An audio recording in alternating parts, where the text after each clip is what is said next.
So Romans chapter 2 this morning, we're going to read from verses 1 down to 11. Beautiful portion of scripture, deep portion of scripture, and I pray that the Lord will speak to your heart this morning. So Romans chapter 2 verse 1 says, "Therefore thou art inexcusable, O man, whosoever thou art that judgest. For wherein thou judgest another, thou condemnest thyself. For thou that judgest doest the same thing.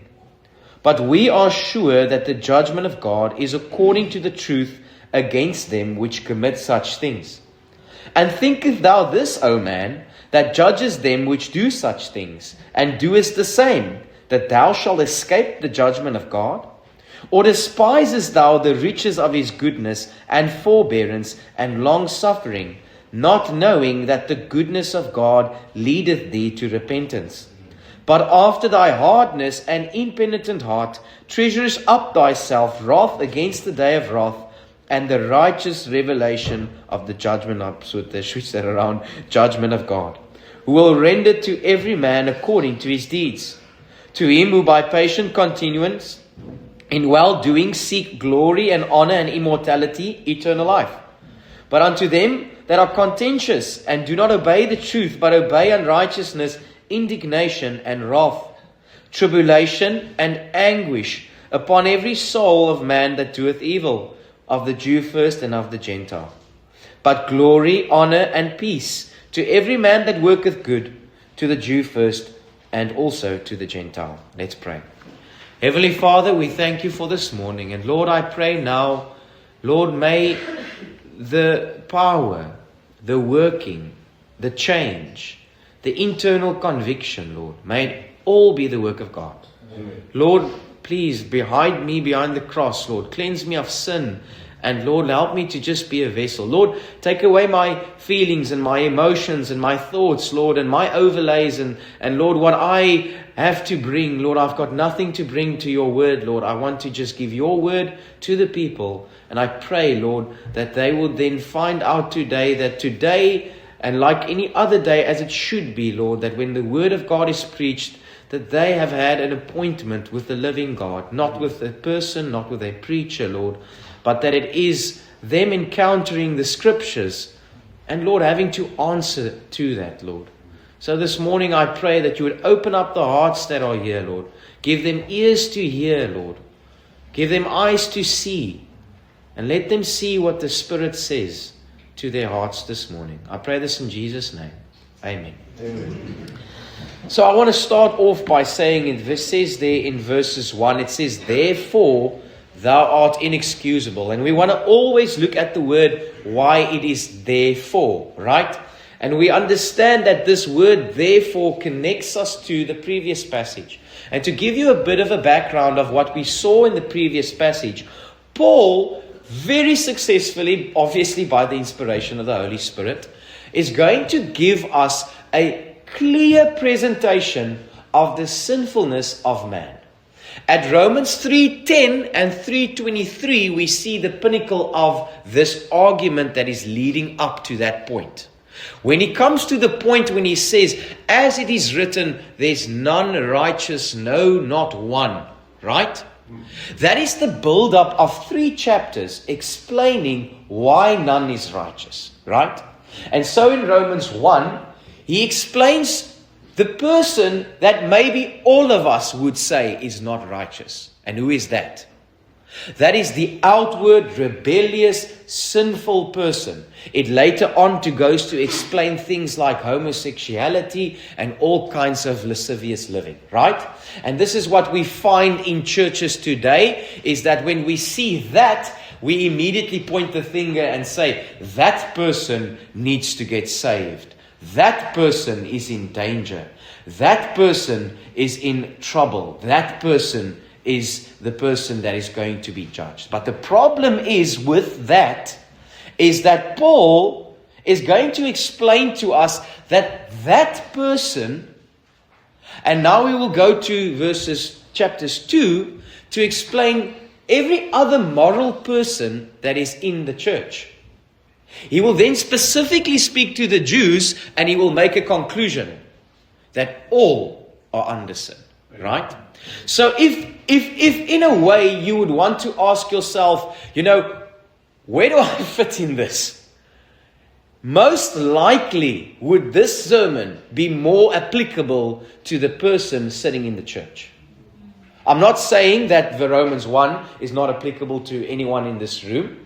But Romans 1's purpose is to explain that even though you are possibly somewhere there in a field and you are doing your own thing and you are not even heeding the conscience of the sky and God and your conscience within you, even if you are in church, even if you have been given morals and you have the ability to identify sin and to even condemn sin, that in itself still does not make you righteous and save you. And God will now be so methodical in this way of explaining why. Now I want to say this morning. I've got so much to say, but I want you to know that this morning should be foundational for you. If you say this morning, that pastor said things that I couldn't really grasp this morning, or it was a bit of a foreign concept for me, then I can say almost without a doubt in my mind, it's most likely because you're not saved. That's all. It cannot be any other thing. Because this must be at the root of your salvation. This understanding, right? But I want to say this also. The danger is that when we come to a text like this, and please be honest, but I'm not trying to say that the Bible is stale. We do that. It's our fault. It's not the Bible. But we can sometimes cause this passage to be stale, right? Because we say, well, I know this concept. And brothers and sisters, the only way where these things really become alive to you again is go out and witness. Go out and witness and speak to people in the streets, and you will find that such a fundamental truth is void and missing with everyone. You speak to people. I spoke yesterday. It was the sweetest moment I've ever experienced witnessing. I witnessed with 3-4 people, Afrikaans. They spoke to me and they were trying to explain, and I could hear that they are trusting in works. But even they cannot even grasp that they are trusting in works. And I'm trying from every kind angle to explain to them, your answer is yes, Jesus, but works. And I want them to see that. And at the end, it was such a beautiful conversation. One of the girls said, can we please pray? And she prayed this beautiful prayer. Thank you, Lord, that you sent this man that loves the Lord and that he's such a sweet man that's sharing the gospel with us. And thank you for this time. And we know it's your will that we've heard this. And I left there and I thought to myself, it's such a beautiful prayer. But the answer she gave me, she's lost. She's a lost, beautiful little girl. Well, not probably a little girl, she's in her 20s. But the reality is that this concept has not come to her heart yet. And therefore she can't be saved. And I do pray that obviously the seeds that were planted and the gospel that were given and the tracts that were given, the Lord will use that. I've got no fear that I did not do enough, because I can't ever do enough, right? I can share the gospel, I can give a tract, and I can pray that the Lord will do the work, but it's out of my hands. I can't save that young girl. But I was so struck in my heart that there's such a sincereness in these people that I spoke to. But they are sincerely lost. And I immediately thought of that verse where it speaks about in Romans, and it says there, I can bear record that they have a zeal for God, but not according to knowledge. And Paul says that his heart's broken for his people that are so religious, but do not know the Lord. Religious, but lost. And so this morning, God is so faithful, He will expose the religious, but lost person. And He does this by doing the following. He says there, therefore thou art inexcusable, O man, whosoever thou art that judgest. For wherein thou judgest another, thou condemn thyself. For thou that judgest doest the same thing. And what does it say? It speaks about, you look at the immoral. You look at all those that are in all kinds of visual, open sin. And you even have the ability to condemn it. But then God comes in, and this is the classic person that sits in the church that is unsaved, that was always a Christian, and that looks at the people in the streets and in the clubs and in the parties and doing all kinds of wickedness and says, I don't want to be like that. And I want to give you the best example of that, Stefan Ras. 20, I don't know how many years ago, going on Facebook, making a post and saying, I want a girl that will go to church with me on a Sunday and not get drunk and drink on a Saturday. And I made this post and I want everyone to see that I'm such a good person. I personally has got drunk once or twice, but it was once or twice. But I was still a church person, and I'm still a good person. I don't get drunk every weekend. I don't drink every weekend. I mean, I got tipsy, more than tipsy, but I'm a churchgoer, right? Unsaved, confused, self-righteous as any. But that person that on every weekend came, he's the one that I want to stay away of.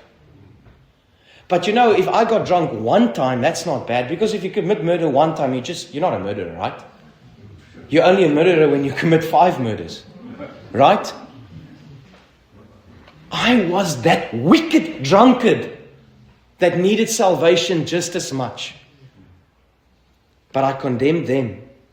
And so it is with churchgoers. We look at the world around us and we say, well, I can identify that behavior is wrong. That person needs to get right with the Lord. And so we condemn them. But the Bible says that in my judgment of them, I condemn myself. Because I say that person consistently lied. But have you lied once? That person consistently sleeps around. But have you committed fornication even once? And God says, I don't see any difference, brother. It's like when you see the law written on a mirror or on a piece of glass. And you take a stone and you say, I'm this moral man. All I've done is I've only lied. And I'm going to take that little stone and I'm going to throw it at my lie. But without me knowing it, I'm breaking that whole piece of glass. And I've broken all of the laws. Right? And so the churchgoer sees others, condemns them for their judgment. But God says, I see your heart. You do the same things. Sometimes you don't act it out, but I see it in your heart. That man that cheated on his wife, how dare he do that? How many wives have you cheated on in your heart when you looked upon them at the beach or in the streets or wherever else? God says you're just as an adulterer as that person. There's nothing different in your heart. Now I'm saying this to people that should all agree with me and say, yes, I fully agree with that. That's why I understand I'm a sinner. That's why I understand I need salvation. And by God's grace, He saved me. You must be able to say that this morning. If at a fundamental level you are already disagreeing with me, it's because you're not saved. But then the Bible goes further. It says, but we are sure that the judgment of God is according to truth against them which commit such things. And this is where it gets scary. Sometimes people will say, God knows my heart. That is the most terrifying thought in the world. Because God does know your heart. He knows everything of your heart. And what He will do on Judgment Day is He will judge according to truth. Now, here's the difference between how we judge. We judge, a little bit later in this text, the Bible says He's not a respecter of persons. It literally means in the Greek that He does not get intimidated or get affected by the face of the person. Right? There's no, I see the face of that person and now suddenly my judgment changes because he looks well off or he looks whatever. Right? God says there's nothing of that in Him. He does not look at the face and get intimidated or anything, right? He will judge according to perfect truth. So now what we do is that someone does something or someone says something, but then we sort of accept it and try and work around it and wiggle with it because no, it's a moral man and it's a good man, or I know the other things that he's done that is all right and all these other things. We make excuses, right? All kinds of excuses. It's so much more difficult to go to family and friends that are unsaved, but they are going to church, right? And you think almost like, oh, maybe they are saved. Should I really now, press this matter too far? How will they feel if I tell them they actually need to understand they're wicked and sinful? I mean, they go to church and they're sweet and all these things, right? Especially with elderly people, because most elderly people are sweet, right? How do I tell that person? But unless you understand the depth of your sin and believe in Christ to save you, you cannot be saved, right? But God says, I don't do that. I've got no issue with that because I'm not a respecter of persons. When a person stands before me and he's in a wheelchair and he's disabled and he's lost, I will still send him to hell. It's a scary thought. But it's fair because God is not going to judge us according to appearance and according to anything else. He's going to look at us, and if we are not covered by the blood of Christ, that person is condemned and judged. So God will judge us according to truth. There's no other set of standard that He's going to use on Judgment Day. He's not going to use your background. He's not going to make excuses because I had a bad upbringing or I had a terrible father. None of that is going to be taken into account when God judges according to truth. So oftentimes when we witness, people make excuses for their behavior and then they blame something for it. And please understand, this is not trying to say that God is not deeply compassionate with your terrible upbringing. But that cannot stand in the way of salvation and then that be the excuse for it. In fact, God wants to save you and then heal that terrible upbringing. So the Bible says there, but we are sure that the judgment of God is according to them that do these things. Then it says, and think about this, O man, that judges them that doest such things, and doest the same, that thou shalt escape the judgment of God. So God is saying there that because you have the ability to judge someone, oftentimes we find ourselves in positions of thinking that surely I am a Christian and better than most people because I can at least identify things that are not right. So I want to be careful just by naming and saying denominations and everything. But I know in my background, there's been many battles with all kinds of sin that entered into the church that was now either accepted or rejected and all those things, right? And then I would find that oftentimes you would find these hardened men that are in the church and they would sit there on a Saturday with their castle and say, well, as hulle dit aanvaar in die kerk, dan loop ek. If they accept this in the church, I'm leaving the church. That does not prove you are saved at all. That does not prove even that you're a moral person. That just disagrees with what you as a person disagrees with. That is not an indication that you are such a spiritual person now that you'll leave the church when this happens. Now, if you say, if they do this, I'll leave the church because you've got a deep conviction for truth. Yes, great. I'm not attacking that person. But I'm saying many that I can remember has made very strong comments about things in the church, while all the while not minding saying racial slurs while they say it, being all kinds of sinful ways in other ways, but these big things are not allowed in my life. Ek sit nie in 'n kerk waar hulle dit toelaat nie. And this is exactly who God is exposing this morning. He says, you think, man, that while you are judging others that you are going to escape the judgment of God? While you judge that person in his overt sin, will you escape your lie? Will you escape the day you got angry with your children? Will you escape the judgment that is over sin? Unless you are saved, you won't escape it.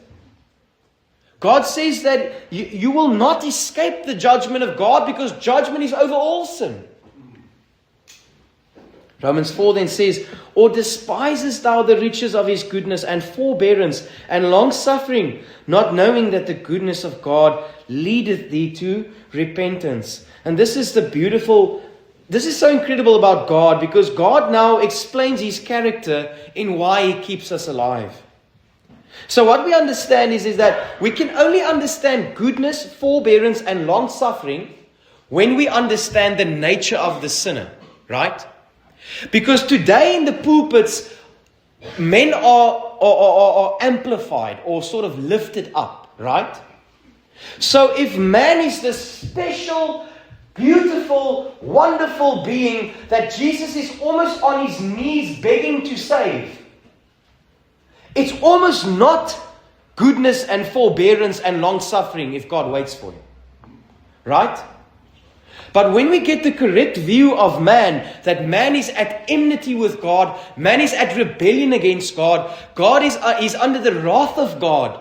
Now we understand that it is incredible goodness and forbearance and long suffering that God allows this person to breathe and have another service at Grace Baptist Church or any other church today that preaches the gospel. Because what God is doing in that, He's saying, I'm so kind and good that I kept you alive where I could have taken your life and been just by doing that.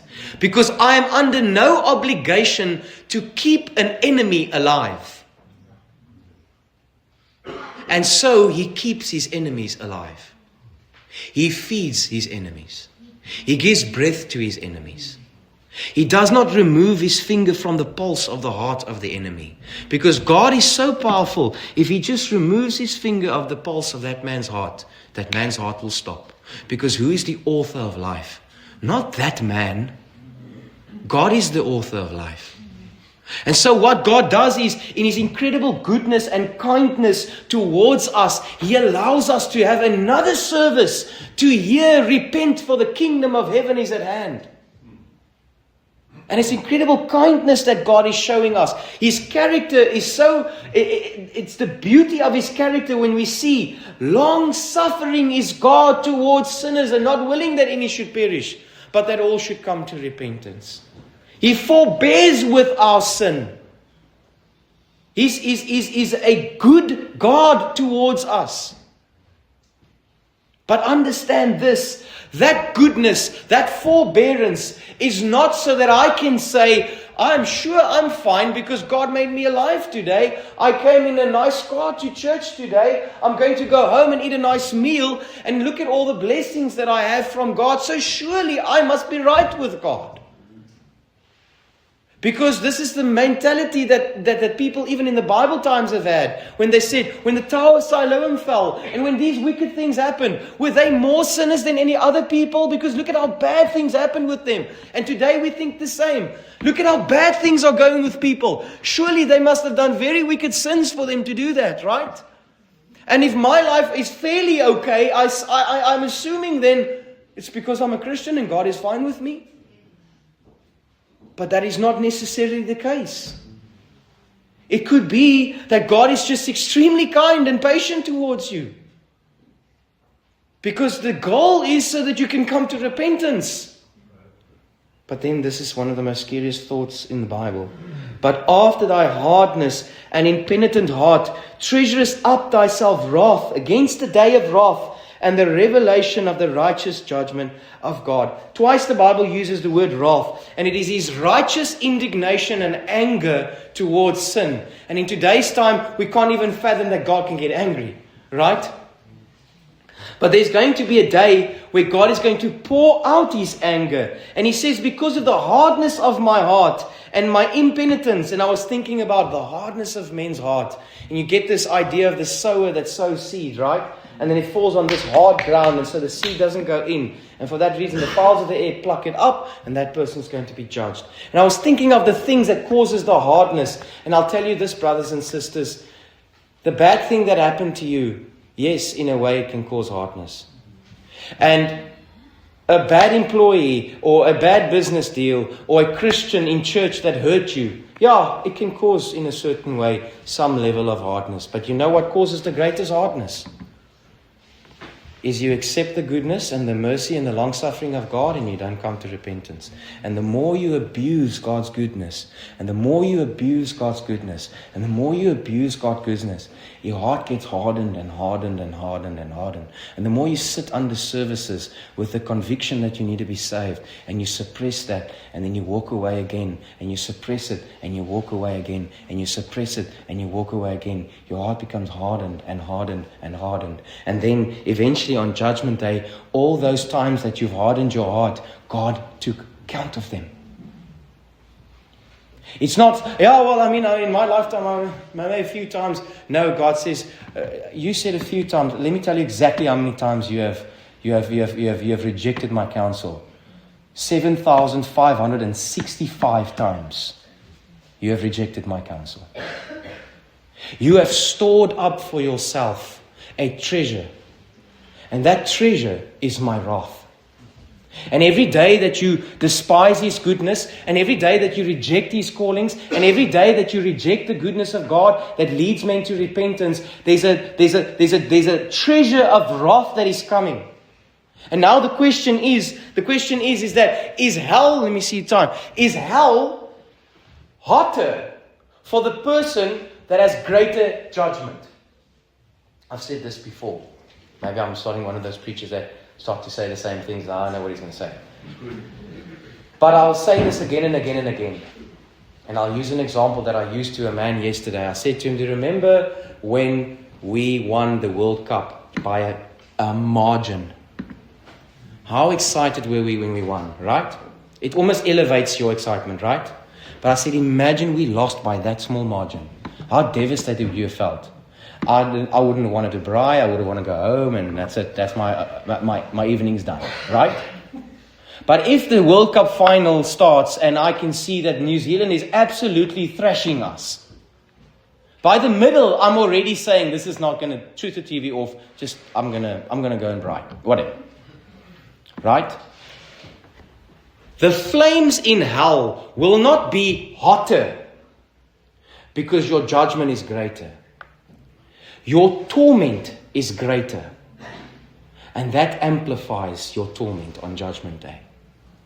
Because this man says, I deserve it. I rebelled against God. I deserve these flames. And although you won't even have that level of comprehension, I'm trying to make it sound like in hell you can even have comprehensive thoughts. It is incomprehensive thoughts while burning, while being in mourning and torment and, I deserve this. But then they were the worst person in hell. And there'll that be person that said, last week I was at Grace Baptist Church and I did not repent. And I had a chance last week to turn to the Lord Jesus Christ, but I rebelled against my conscience. Oh God, this torment is worse than ever. What about my brothers and sisters and my mother and my father and my children that are left behind, Lord? Judgment is so much greater when I've heard truth after truth and I've rebelled against truth.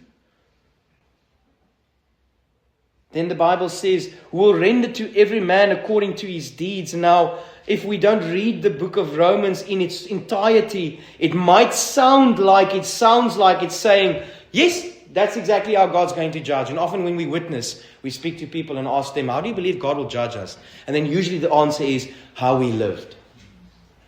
Now, it's not the right answer if you're not saved, because they don't understand why they say that. Yes, God will look at our deeds because it will be a revelation if we were saved or not. But He won't look at our deeds and say, well, your deeds was good enough, you can go into heaven, because that will be works, right? And the Bible says if it's by works, it's not by grace, and then there's no need for the cross, right?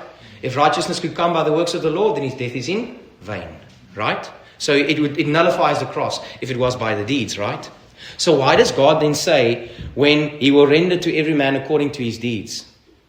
Because here's the thing that I think we forget in modern day grace preaching. Salvation always changes you. Salvation always changes you. So God very well can look at your deeds and say, this is the evidence of a man that was saved. This is the evidence of a man that was not saved. It is still salvation that determines your heaven and hell. But your deeds is a revelation of the truth of that. And so the Bible says there, according to every man's deeds. And if you want to go to passages in Matthew 16:27 and Revelation 20 verses 12 to 13, it speaks about where God opens the books and He sees the works of men. And when it speaks about God looking into the hearts and decisions of men and judging them for that, be careful that I don't look at that and say, okay, fine, if I do all these things, I'll go to heaven. You can be lost and try and do all these things and still go to hell. You must be covered by the blood of Christ. But if you are covered by the blood of Christ, the deeds will follow, right? For by grace we are saved through faith, and that not of works, lest any man should boast. And then right after that says, but we are his workmanship, created unto Christ Jesus, unto good works. And so the Bible says, who by patient continuous in well-doing seek glory and honor and immortality and eternal life. And this is where I will ask you, pray for me, and I pray for you. Because this is, in essence, the condensed summary of what it looks like to be saved. And this is what it looks like. Let's have a look. It says there, to whom by patient continuance in well-doing seek glory and honor and immortality and eternal life. Now let's break that apart. In Romans 6 it says there, what fruit do you have in the things that you are now ashamed of? For the end of those things are death. But now you have your fruit unto holiness and eternal life. Right? So there must be a shift in fruit. There must be. There must be a shift in fruit. If I say I got saved at 5 or 10 or 20 and my life does not testify of the fruit and the change of that, I should not go back and say, well, I was maybe this or that. Rather doubt your salvation. Rather come to the Lord. Rather repent now. Get right with Him now. But don't try and explain away 10, 20 years of wickedness. Because the Bible says, by patient continuance. And now the question is for that person that maybe heard that and felt bruised in his heart and said, well, what about me? I did get saved at some point, and then I did do a lot of bad things. Here is the question. Patient continuous gives us the understanding that there is a consistent pursuit. Is it a perfect pursuit? Not at all. But it is a consistent pursuit. It's a consistent pursuit. Why? Because God that started a good work in you is faithful to perform it until the end. And so, if I got saved at 10 or 20, and I look back at 21, 22, 23, 24, 25, sometimes you hear testimony of people that said, I lived together with my partner, or I did this and that time, or I was this, or I was that, and they're ashamed of it. And I would say, yes, great, be ashamed of it. But are you ashamed of it because God is leading you to repentance now? Can you really look back in that time and in those sins that you committed? And can you truly see a trace of continual patient seeking God? When you were living in sin together with your girlfriend, did you go afterwards and after you committed sexual intimacy, the next morning did you fall on your knees and pray and say, oh God, forgive me? What I've done was sin and wickedness. I cannot continue in this, Lord God, help me. And maybe you fall again the next day, but the next day again you say, oh God, help me. This is not who I am. This is not what you saved me for. Change my heart, Lord, help me. That's the sign of patient continuous. It's a man that continues to seek and fight his sin and seek after God. Do we then look at that man that says, yo, brother, you need to doubt your salvation? Can we then turn the finger back and say, well, what about you? I saw you in Cape Road and I saw you shout at a taxi. Yeah, but brother, you didn't see me weep and cry that afternoon and ask God for forgiveness. That's the difference. That's the big difference. You didn't see the brokenness that it caused. You didn't see the confession. It's not that we're going to families and saying, well, I just want to find out, and you and your wife, do you ever fight? No, never, sir. Well, I think you're saved. And then someone else says, yeah, well, I mean, every now and then we fight and we get angry, and I threw a pot in my husband once. Okay, no, I don't think you're saved, sorry. You need to get saved again. No. But were you broken? Were you confessing that? Did it cause a righteous indignation towards sin in your heart? Did it cause you to fall on your knees and say, God, I can't do this anymore, help me? In well-doing, seeking glory and honor and immortality and eternal life, has my affections changed from the temporal to the eternal? Have I come to realize that all these things will pass away, they mean nothing? And yes, As a sinner, as a person with flesh, I get drawn into that oftentimes. Yes, right? I get drawn into having to worry about my future or finances or a decision that needs to be made. I get drawn into these things. But is the overarching desire of my life eternity and the glory of God and the things of God? Can I look at my life and can someone else look into my life and say, yes, this man is not perfect, but the pattern of his life points to eternity. The direction of this man walks is walking towards an eternal celestial city. And how do you ask that question? How do you practically work that out? In your workplace.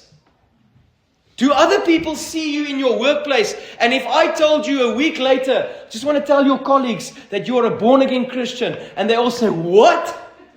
He's a born-again Christian. My word. You've told me something new today. Right? Can you go to your colleagues and can your colleagues at least say, yeah, he's actually a bit frustrating because every now and then he asks me about eternity and puts a track on my table. And I think he's a bit of a hypocrite because I see him get angry sometimes and I don't really like him. That's fine. I won't even care if they say that. Because I know no one that is saved is perfect. But I'm looking for that pattern. I'm looking for that silver cord that distinguishes the Christian from the unsaved person. And what is that cord? It's a cord that goes to the throne of heaven. And he's following that path. He knows that his goal is heaven. He wants to be with God one day. That's his ultimate goal. That's the most important thing in life. It's not to get the next deal. It's not to get the next business decision. It's not the next thing. It is eternity. It's heaven. That's where my goal is. That's my focus. I must confess, I get so bogged down in the week with all kinds of worldly issues. And then on Saturdays when we witness, it literally feels like God comes and He takes all the burdens and cares away. And for that 2 hours, I'm a free man. I'm never more alive and happy when I witness. And I don't say like, oh man, I wish I was like 7, because I'm terrified when I do that. I'm also terrified every single time. Yesterday when I spoke to someone, they said to me, "Los my net uit asseblief." I didn't like it. Guess what? My flesh did not like that. I almost wanted to say to him, "Wel, ek wil ook nie met jou praat nie." Right?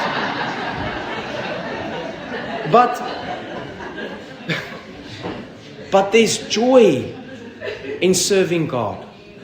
There's a desire to serve God. That's the goal of my life. That's the purpose I'm created for.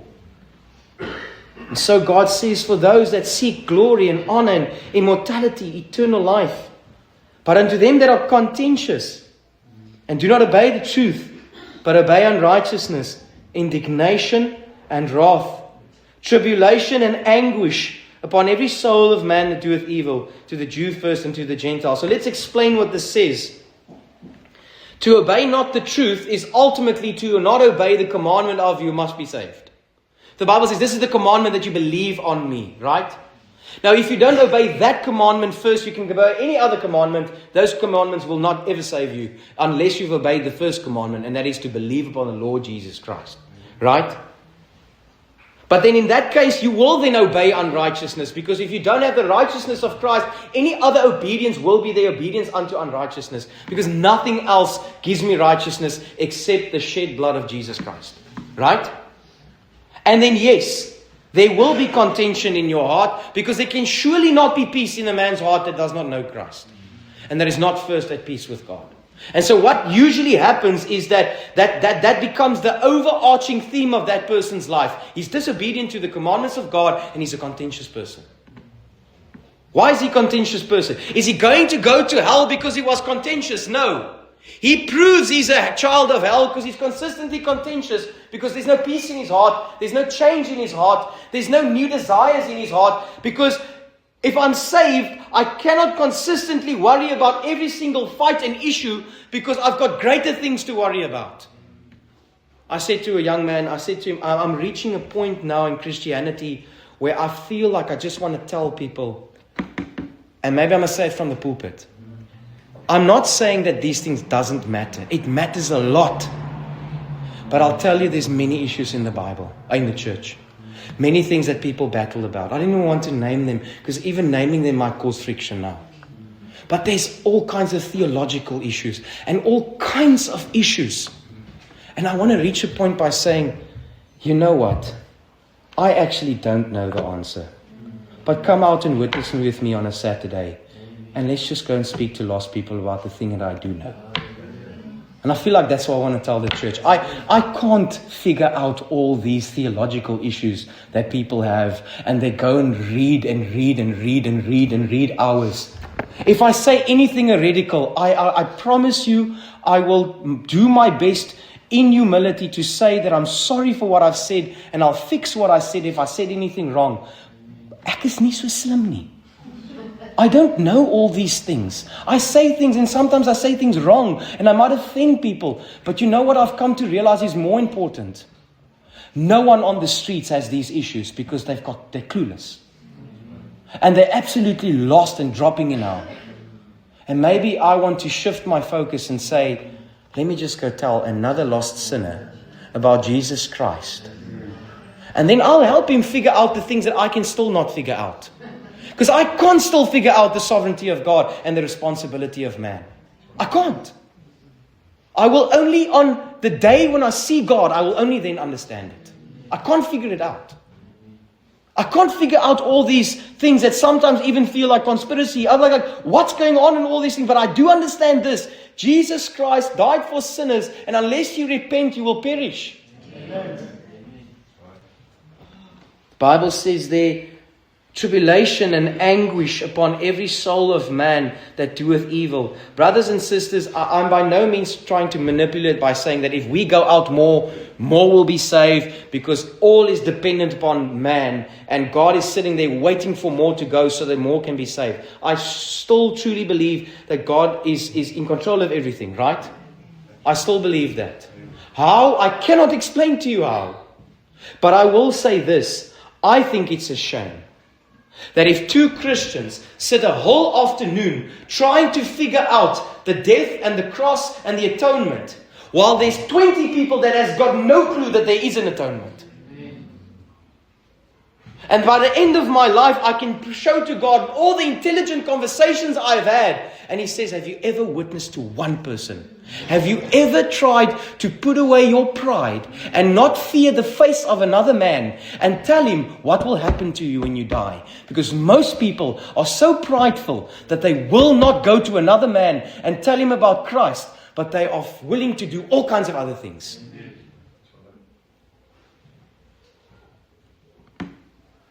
Why am I saying this? Why am I saying this? Because I'm scared that as I prayed this morning, let it not be my thoughts, my overlays, but here I can see sort of maybe that's some of my flesh that's coming out here. But why? Why? Because look at the text that I'm looking at. Look at the words that are saying there. Tribulation and anguish. Can we comprehend what is anguish? Can you comprehend what it means and feels like when you enter into hell and you can't even breathe because of the overwhelming heat that strikes you? Can you comprehend the anxiety and the thoughts and the gnashing of the teeth? Can you comprehend not resting day and night? You know, when you have a bad day, you sometimes look forward to just putting your head down on the pillow and resting so that the next morning there's new graces, right? When you have pain, you sometimes look forward to that Panadol or to that Benadryl or whatever else that's going to take some of the pain away. There's nothing like that in hell. It's the worst kind of torment ever. And it's eternal. It's 1 day, it's 2 days, it's 3 days, it's 1,000 years, it's 2,000 years, it's 3,000, 3 million years, 5 billion years. It is anguish every single moment without end. Upon every soul that doeth evil, to the Jew first and to the Gentile. But here's the good news, but glory and honor and peace to every man that worketh good, to the Jew first and also to the Gentile. And here's the amazing thing about the gospel. The Bible says that to him that worketh good, right? Who is the one that worketh good? The one that has been created to do good works. Who is the one that has been created to do good works? The one that is saved. So, in reality, who is doing the good works when you are saved? Who in reality is doing the good works when you are saved? Is it you or is it God? Hard to answer, right? It's a hard concept to answer. But ultimately, we give glory to God because He's created us unto good works, right? He rewards us for the work that He allowed us and enabled us to do. That all of that is unmerited grace. He saves the enemy of God and He makes him a child of God. He enables him to do good works. He gives him a gift. He gives him enablement to do those good works because it's not out of himself. It's God's grace that gave him those good deeds and good works. He then gets rewarded for the good deeds that He gave him. And then who gets all the glory on Judgment Day for that? Oh, praise and glory to the Lord Jesus Christ. Because He saved my soul. He enabled me to do good works. And then He's rewarding me for the good works that He allowed me to do. Amen. The Bible says glory and honor and peace to every man that worked good, to the Jew and the Gentile. And here's the summary. Why all of this? Because there's absolutely no respect of persons with God. God is not concerned with the faces that are here this morning. God is not concerned with how many years you've studied. He's not concerned with what is in your bank account. He's not concerned with the color of your skin. He's not concerned with your accent. He's not concerned with your culture. He's not concerned about even your failures. He's not concerned about you. What matters for God is that you obey Him by believing the gospel. And that His Son sheds you with His and covers you with His blood. So that when He does look at you on Judgment Day, guess who He sees? His Son. Guess who again gets the glories and the joys of heaven? That man who has the Son. Brother and sister, I hope you don't take offense, but you don't matter at all. God is not concerned with any man in this room. He doesn't highly esteem one more than others. But He is, though, the judge, the righteous judge of all men. And in summary, this is how He will judge. We went through all of this, and in reality, it's a very simple statement. If you're saved, you will be with Him for all eternity, and the works will show it and follow. If you are unsaved, there is tribulation and anguish that is waiting for you. And every single day you sit in services and you do not turn to the Lord Jesus Christ, you are treasuring up more and more and more and more judgment for yourself. And so as I close, I don't want to manipulate you this morning. I will ask the question, are you saved or not? And if you are unsaved and you raise your hand, that raising of your hand, it's not going to save you. It will just be an indication for me that you want counsel, and then I'll go counsel you. And you might not get saved there. Because the reality is, God must save you when you repent and believe the gospel. And I don't need to counsel you there to tell you that. It's only if you don't understand it. You can get saved in your car, and you can get saved at home, and you can get saved in your seat.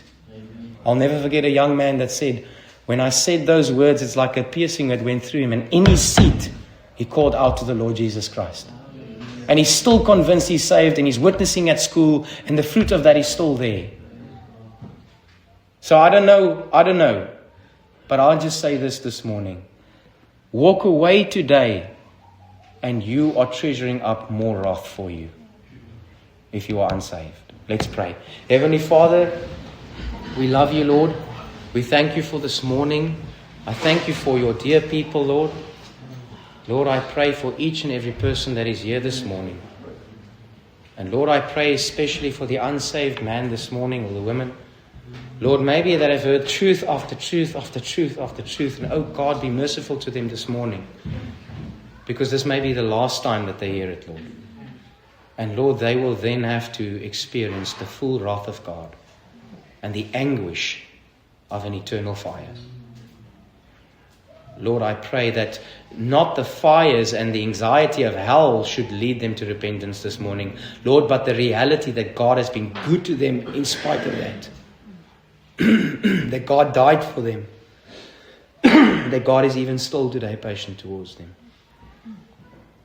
I want to ask you this question this morning. If you died today, forget about your neighbor, forget about the pride that will come, forget about the embarrassment that will come from this. But my question to you is, if you died today, do you know that you will be accepted into heaven and not experience the judgment and the fires of hell? If you say, I'm uncertain and I don't know if I'm saved and I would like counseling, would you raise your hand?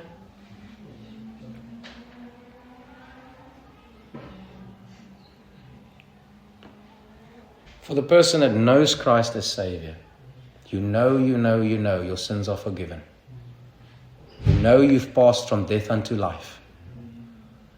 And my prayer this morning is, may it be a fresh revelation of the extremely good kindness that God has shown towards you. That He does not want you to keep for yourself, but He would like you to share that with a lost and a dying world.